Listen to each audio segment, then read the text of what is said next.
The Cáin Adomnáin, also known as the Lex Innocentium, was promulgated amongst a gathering of Irish, Dál Riatan and Pictish notables at the Synod of Birr in 697. It is named after its initiator Adomnán of Iona, 9th Abbot of Iona after St. Columba. History. According to D.N. Dumville, it is suspected that the promulgation of this law in 697 was a centennial commemoration of Columba, who died in 597.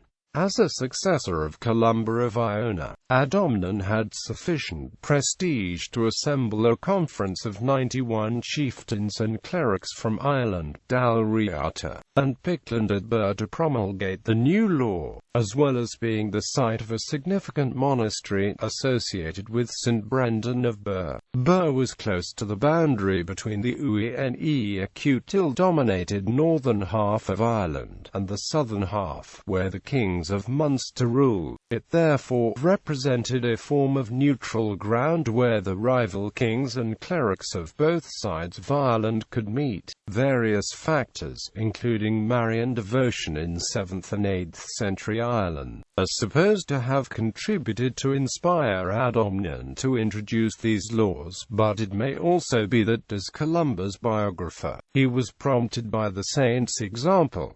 It was originally known as the Law of the Innocents and focused on the beneficiary non-combatants. Upon its renewal in 727, it referenced its author. Content. The indigenous Brehon laws were committed to parchment about the 7th century, most likely by clerics. Most scholars now believe that the secular laws were not compiled independently of monasteries. Adomnán would have had access to the best legal minds of his generation. This set of laws were designed, among other things, to guarantee the safety and immunity of various types of non-combatants in warfare. It required, for example, that whoever slays a woman, his right hand and his left foot shall be cut off before death, and then he shall die. If the woman committed murder, arson, or theft from a church, she was to be set adrift in a boat with one paddle and a container of gruel. This left the judgment up to God and avoided violating the prescription against killing a woman. The laws also provided sanctions against many things like the killing of children, clerics,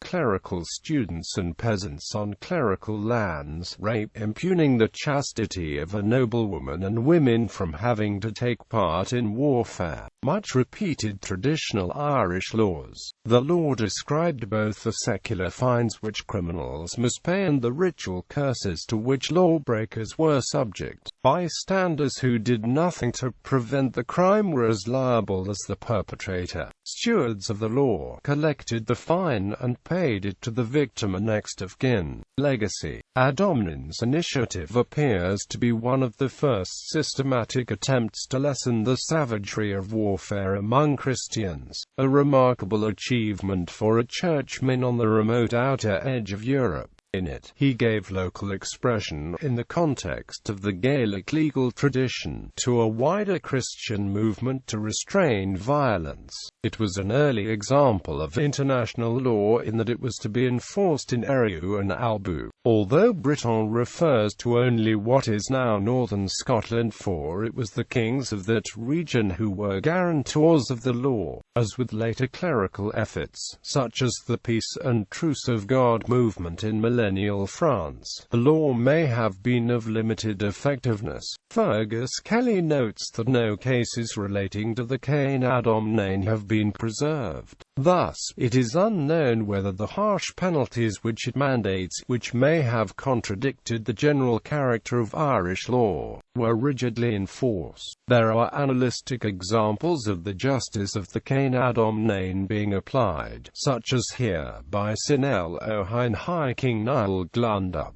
for whom the O'Neill clan of Ulster are named. In 907 the sanctuary of Vardmacha was violated by Cernachan mac Dú Ilgan, who took a captive from the church and drowned him in Loch Iar nearby. This perpetrator was taken by Niall Glundub mac Eda Rí and Tua Isker, having replaced his brother Domnall as king of the north, and he drowned Cernachan in the same lake Loch Iar in revenge for the violation of Padraig.